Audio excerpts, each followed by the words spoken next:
qu'elle marchait sur le long d'un chemin.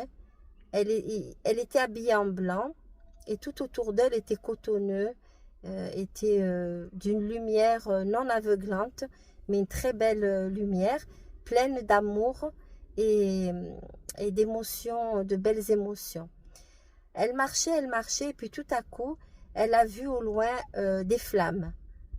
Quand elle s'est approchée, elle pouvait distinguer deux gardes qui mettaient une dame dans le feu. La poussée, elle hurlait, elle ne voulait pas donc qu'on la jette dans le feu. Et elle leur dit, mais pourquoi cette dame vous lui faites ça? Pourquoi? Alors ils lui disent, ne vous mêlez pas, cette dame a fait beaucoup de méchanceté, elle a séparé des couples et elle a fait de la sorcellerie. Donc maintenant, elle va en enfer. Et là, il la pousse et il ferme le feu des enfers et la dame, elle est dans le feu de l'enfer.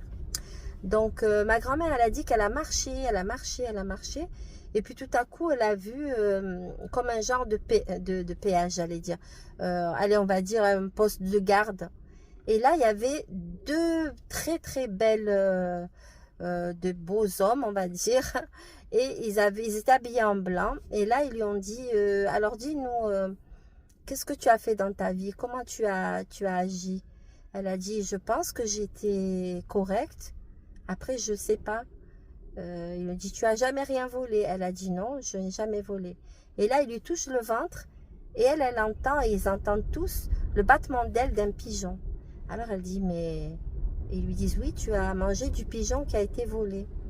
Alors elle dit, ah, je sais pas, mais c'est mon mari, j'étais enceinte en début de grossesse.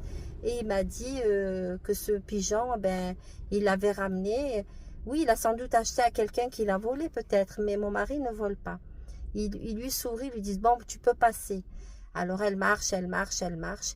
Et là, elle voit attaché à un arbre, attaché par les deux mains à un arbre, une femme avec une longue robe.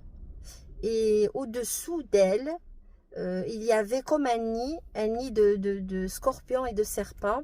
Et et ces scorpions venaient et lui faisaient du mal, la pincer au niveau de toutes ses parties intimes. Et là, elle dit, mais qu'est-ce qui se passe? Mais qu'est-ce qu'elle a? Oui, c'est parce que cette femme, une voix lui répond que cette femme a fait beaucoup de choses, beaucoup de fornication et c'est pas bien. Donc cette dame, elle hurlait de douleur. Et à chaque fois, les scorpions